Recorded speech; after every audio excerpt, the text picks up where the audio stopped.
मेरा आप सबको नमस्कार और जय हिंद। मैं सुभाष मधवाल आपका वेलकम करता हूं, दोबारा से वेलकम करता हूं defence academy the winning edge Dehradun में। इससे पहले वीडियो में मैंने आपको 5 क्वेश्चन करवाए थे सिंपल इंटरेस्ट के।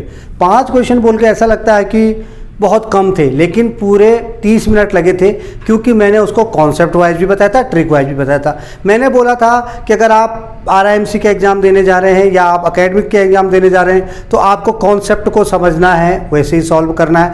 अगर आप सोल्जर GD का, सोल्जर क्लर्क का, technical, X group, Y group या सैनिक स्कूल और मिलिट्री स्कूल का एग्जाम देने जा रहे हैं तो आपको ट्रिकी मैथ समझने की जरूरत है, क्योंकि आपको अपना टाइम बचाना है। ठीक है, अब उसी के जो 5 क्वेश्चन से आगे के क्वेश्चन थे हम इस वीडियो में करने जा रहे हैं। ठीक है, बढ़ते हैं फटाफट वीडियो में आगे।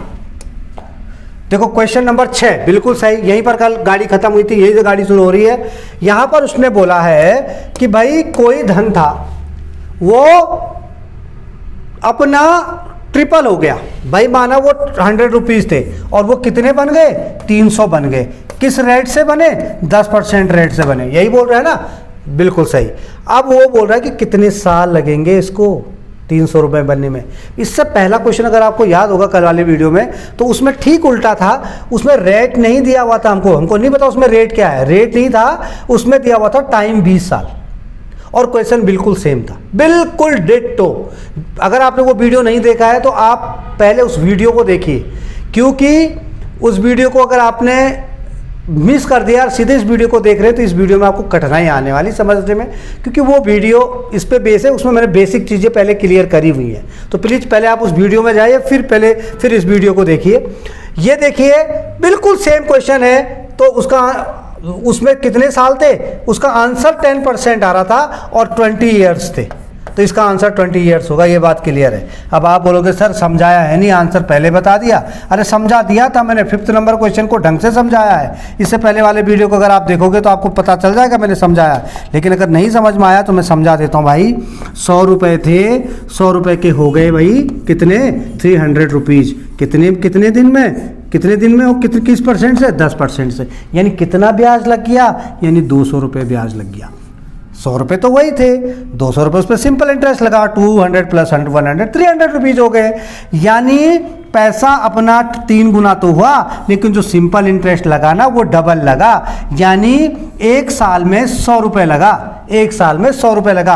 किस रेट से लगा, 10% रेट से लगा। 1 साल नहीं बोलूँगा मैं, 100 रुपये लगा आधे टाइम में।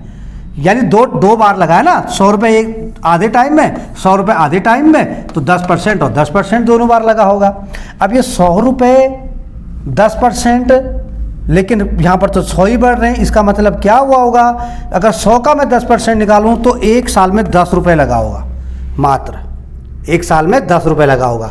1 साल में 10 रुपये लगा होगा तो 200 रुपये लगने के लिए कितने साल लगेंगे, 1 साल में कितना लगा, 10 रुपये। यानी अगर मैं ऐसे करके बताऊं तो 10 रुपये के लिए लगा 1 साल, तो 200 रुपये के लिए लगेंगे कितने साल, 20 साल।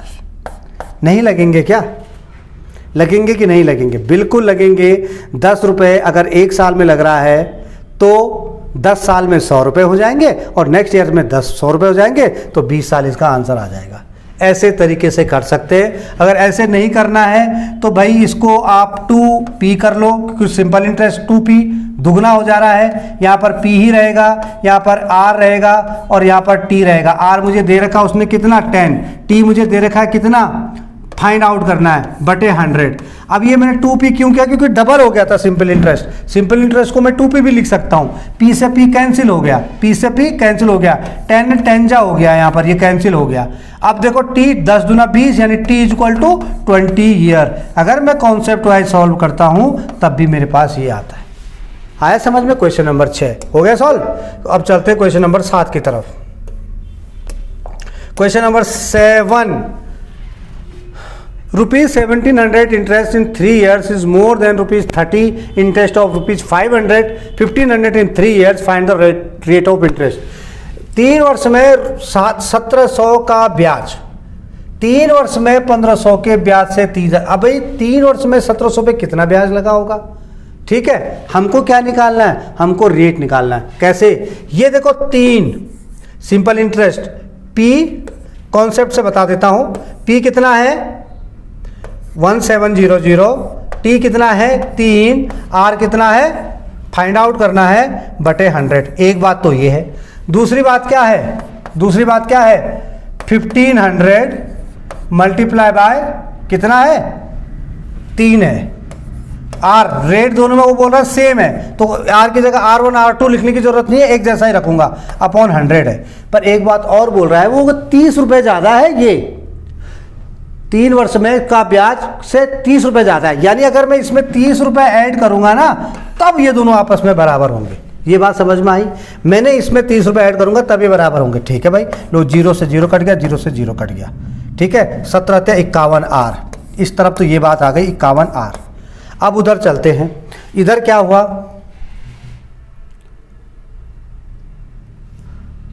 ओके चलो इधर देखते हैं क्या आता है। ये देखो ये 0 से ये 0 कट गया, 0 से ये 0 कट गया, 45 R क्या हो गया 45 R प्लस 30 भी है, नीचे कुछ नहीं है तो प्लस 30। अब देखो उस 45 R को इक्वल टू किस तरफ भेज दो, बॉर्डर किस तरफ आएगा तो माइनस का हो जाएगा।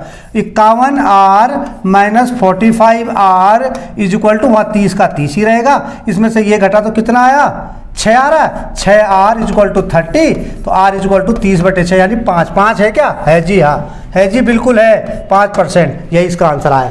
मेरी बात समझ में आई? अगर आप सीधे सीधे इसको सॉल्व करते तो आपको पता लग जाता कि देखो 1700 का 17×51, 17×51, 100 से 100 कट जाएगा तो ये 51 मल्टीप्लाई बाय 51 R हो जाएगा इज इक्वल टू ये देखो ये 0 से 0 जो 100 का था उससे 0 से 0 कटा 15×45, ये 45 R हो जाएगा और प्लस 30 जोड़ना पड़ेगा मुझे। जब इसको मैं यहाँ भेजूंगा तो ये 9 R हो जाएगा इज इक्वल टू 30 हो जाएगा, 9 नहीं 6 R, और R इज इक्वल टू कितना हो जाएगा 5%। ऐसे भी कर सकता था with in 15 second. Concept wise समझाए ताकि आपको समझ में आ जाए। ठीक है, next question, question number 8। Okay, question number 8। कोई धनराशि साधारण ब्याज की एक निश्चित दर पर इतना % स्वयं का इतना हो जाती है, पता नहीं कुछ बोल दिया है इसने। बोला है a sum of money becomes 41/40, 41/40 of itself in 1/4 years at a fix rate of simple interest, the rate of annual interest is.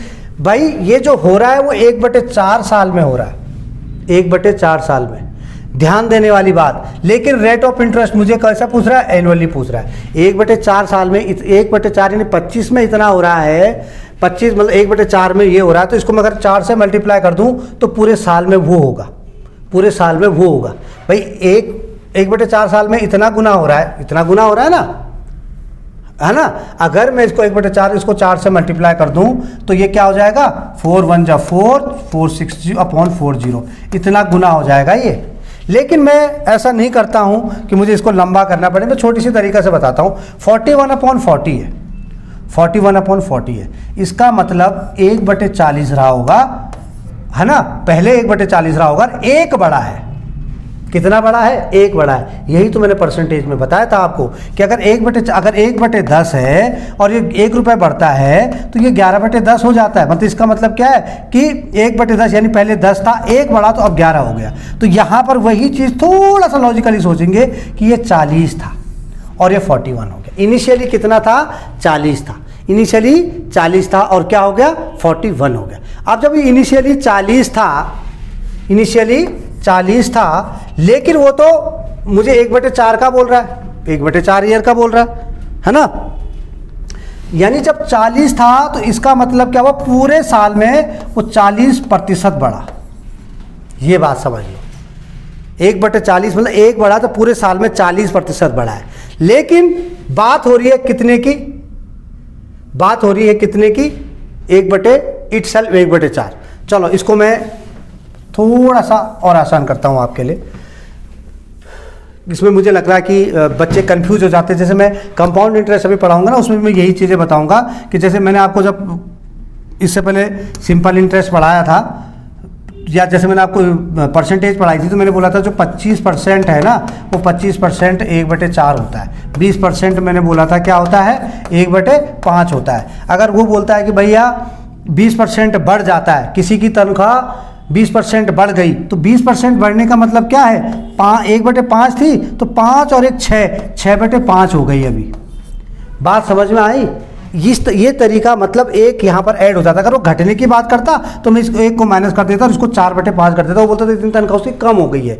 तो ये चीज़ें हैं, यही चीज़ मैं तुमको इसमें समझाना चाह रहा हूँ। अगर दोबारा इस चीज़ को समझने की कोशिश करना, मैंने बोला 1/4 है, क्या है 1/4 नहीं है, 41/40 है। इसका मतलब क्या है कि 1/40, इसका मतलब क्या है 1/40। अब 1/40 का मतलब क्या होगा कि ये जो 1/40 है ना, इससे मुझे ये बात पता चल गई है कि ये इतना परसेंट 1/4 में बढ़ता है। 1/4 में 1/4 का मतलब क्या होता है, साल का चौथाई भाग। लेकिन अगर मैं साल की बात करूं तो मैं इसको 10 से मल्टीप्लाई करूंगा और ये 1/4 हो जाएगा। यानी कि मतलब ये क्या हो जाएगा, 10% हो जाएगा। ये 10% कैसे, इसको अगर आप समझने से करेंगे तो आपको पता लग जाएगा कि ये 10% हो रहा है। लेकिन मैं क्या अगर ये ट्रिक वाली बात बताऊंगा तो ये कॉन्सेप्ट वाइज नहीं आप लोगों की समझ में आएगा। मैं कोशिश करता हूं कि इसको मैं ट्रिक वाइज नहीं, इसको कॉन्सेप्ट वाइज बताने की कोशिश करता हूं, ठीक है।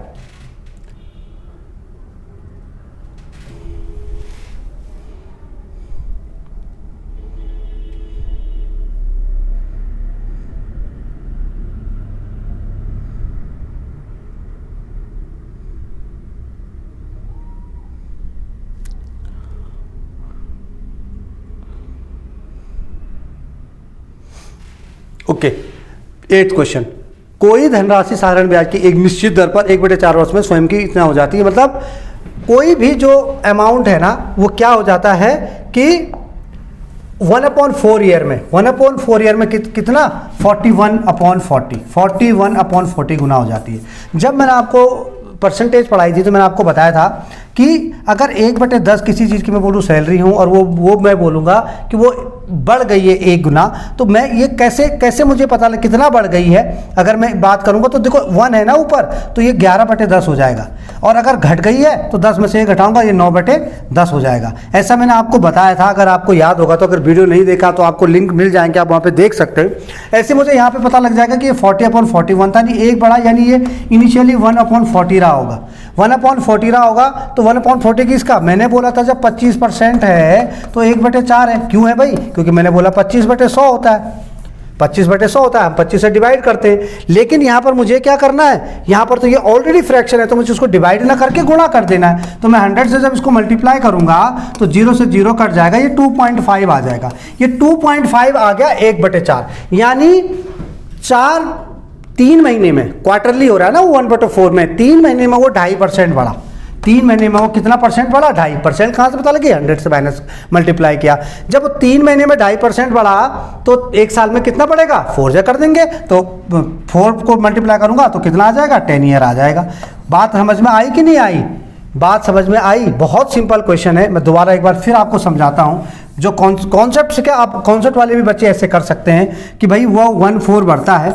जब वो 1/4 बढ़ता है तो इट मीन्स कि वो 41/40 बढ़ता है ना, वो इट मीन्स क्या, वो जो इनिशियल था वो 1/40 रहा होगा। 1/40 ऑलरेडी फ्रैक्शन है, यही रेट है, यही उसका रेट है, इसी रेट से बढ़ा है। वो किस रेट से बढ़ा है, 1/40 के रेट से बढ़ा है। 1/40 परसेंटेज में कितना होता है, ठीक है मैं 100 से मल्टीप्लाई करके दिखा देता हूँ, 2.5% होता है। यानी कि वो जो 1/4 साल में जो बढ़ा है वो 2.5% बढ़ा है। तो 3 महीने में 2.5% बढ़ा है तो 12 महीने में कितना बढ़ेगा, कितने 2.5 गुना गए 4 ही तो होते हैं ना, 3 4 क्वार्टरली होते हैं 1 साल में। इसको मल्टीप्लाई करूंगा तो कितना आ जाएगा, ये 10 आ जाएगा। 10 ईयर 10% है क्या ऑप्शन में, ऑप्शन नंबर ए। समझ में आया कि नहीं आया, ऐसे कर सकते हैं कॉन्सेप्ट वाइज में भी, इसको ऐसे करके हम सॉल्व कर सकते हैं, ठीक है। ये मैंने करवाया था अरे क्या हो रहा है, 10th। Okay, question number 10। ए ने ₹5,000 बी को 2 वर्ष के लिए तथा ₹3,000 सी को 4 वर्ष के लिए साधारण ब्याज पर उधार दिए तथा उसे कुल ₹2200 ब्याज मिला, तो ब्याज की वार्षिक दर कितनी होगी। A gave ₹5,000 to B for 2 years and ₹3,000 to C for 4 years, landing on simple interest and got a total of ₹2,200 interest, then what is the annual rate of interest. यहाँ पर उसने दोनों को थोड़ा थोड़ा दिया, थोड़ा सा उसने इसको दिया, थोड़ा सा उसने उसको दिया, तो उसने बोला भाई कितना उस पर कितना रेट लग गया। क्वेश्चन को ढंग से समझने की जरूरत है। उसने 500 रुपी 5000 बी को दिए 2 साल के लिए। ध्यान देने वाली बात है, देखो 5000 गुणा गए 2 और रेट तो हमको निकालना है, ठीक है, रेट तो हमको निकालना है इनटू आर बटे 100। ये बात क्लियर है। और दूसरी बात है, वो बोल रहा है कि दूसरे भाई को उसने जो दिए, थोड़ा सा मैं इसको ऊपर करता हूं क्योंकि यहाँ पे जगह कम लग रही है मुझे, इतना, ठीक है। अच्छा अभी देखो दोबारा, 5000 A gave rupees 5000 to B for 2 years। कितने दिए? 5000 दिए। कितने साल के लिए थे? 2 टाइम। वो कितने % से दिए हमको नहीं पता, इस पे लगा दिया उसने सिंपल इंटरेस्ट। साथ में उसने सी को भी दिए। सी को कितने दिए उसने? 3000 रुपये दिए। किस रेट से दिए? किस रेट से दिए? रेट हमको पता नहीं है, टाइम 4 साल है और बटे 100। अब दोनों में सेम रेट है। उसने ये बोला है कि रेट सेम है। जब रेट सेम है तो आर को मैं आर ही रहने देता हूं। इक्वल टू जब उसने इसका, ये क्या है, इतना क्या है, ये क्या है भाई? ये सिंपल इंटरेस्ट है ना सिंपल इंटरेस्ट। ये क्या है? ये भी सिंपल, ये इक्वल टू को छोड़ के ये जो पार्ट है ये भी सिंपल इंटरेस्ट है। ये सिंपल इंटरेस्ट का तो फॉर्मूला है, ये सिंपल इंटरेस्ट का तो फॉर्मूला है ये। यानी इसका सिंपल इंटरेस्ट प्लस इसका सिंपल इंटरेस्ट इक्वल टू उसको मिल गए 2200 रुपए। दोनों को जब उसने ऐड किया तो उसको मिल गए 2200 रुपए। कितने रुपए मिल गए? 2200 रुपए मिल गए, ठीक है। अब भाई 100 वो बोल रहा है कि क्या था रेट तो सामने मुझे दिख ही रहा है। ये 0 से 0 कट गया, 0 से 0 कट गया, 0 से 0, 0 से 0, ये भी मैंने भी काट दिए। अब मेरे पास बचा 30 यहाँ पर, 50 यहाँ पर, यानी ये 100 आर हो गया। ये बात दिख गई मुझे। प्लस ये कितना हो गया? 120 आर हो गया। ये देखो 100 आर प्लस 120 आर, नहीं समझ में आ रहा, यहाँ पर लिख देता हूँ। 100 50 दूना 100 होता है ना, 100 आर प्लस 4 तिया 12 120 आर इज इक्वल टू 2200। अब इन दोनों को मैं ऐड कर लेता हूँ तो कितना हो रहा है? ये 220 आर इज इक्वल टू 2200, यानी आर इज इक्वल टू 10 जा होगा ये, तो 10 आ जाएगा। 10% है क्या कहीं? ऑप्शन नंबर डी में। समझ में आया मैंने क्या किया? इसका सिंपल इंटरेस्ट और इसका सिंपल इंटरेस्ट आपस में ऐड कर दिया, वो 2200 आ रहा था, मुझे पता लग गया, मैंने इसको सॉल्व कर दिया। पहला तरीका ये सॉल्व करने का, ये तरीका एज ए कॉन्सेप्ट हम लिखेंगे पूरा भाई, सिंपल इंटरेस्ट ये, सिंपल इंटरेस्ट ये, कॉन्सेप्ट वाइज मैंने सीधा आंसर सीधा ये लाइन लिखी ना। इससे पहले आपने लिखना है R is equal to sine of integration in first case P is equal to ये, T is equal to, in second case P is equal to ये, टी इज इक्वल टू ये। पहली बात ये हो गई। अगर मैं इसको सीधा सीधा देखता ना, मुझे यहीं से पता लग जाता। अगर मैं इसको ट्रिक से सॉल्व करने वाला होता तो मुझे दिखता 5000 2 साल के लिए दिए उसने, तो 0 से 0 कट गया, 50 दूना 100 ही हो रहा है। ये 100 हो रहा है। क्या हो रहा है? ये 100 हो रहा है। और वो देखो 3000 है तो 0 से 0 कट गया, तो 4 तिया 1200, 120 हो रहा है। ये कितना हो रहा है? 120। 100 और 120 कितना हो गया? 220 हो गया। और ये 2200 है, तो 2200 को जब मैं 220 से भाग करूंगा तो कितना आएगा? 10 आएगा, और ऑप्शन नंबर डी इसका आंसर आ जाएगा। अगर मुझे इसको ट्रिक से करना होता तो मैं ऐसे कर देता। मुझे लगता टोटल 15 सेकेंड, है ना? ऐसे ही करना है, ट्रिक से ही करने हैं। जब ट्रिक की जरूरत है, जब आप टाइम बॉन्डिंग वाले एग्जाम दे रहे हो, चाहे वो आर्मी से रिलेटेड हो, सैनिक स्कूल RIMC से रिलेटेड हो, या चाहे मिलिट्री स्कूल है, कोई भी हो। हालांकि RIMC में आपको कॉन्सेप्ट बेस करना है, ठीक है। तो ये था सिंपल इंटरेस्ट के कुछ बहुत अच्छे क्वेश्चन। इनको आप करेंगे तो आपको प्रैक्टिस मिलेगी। अभी हम और अच्छा लेवल भी करेंगे, इसमें कुछ और क्वेश्चन है वो भी हम करेंगे। मिलते रहेंगे हम इन वीडियो में बैक टू बैक, ठीक है। तो मिलते हैं नेक्स्ट वीडियो में। थैंक यू, जय हिंद।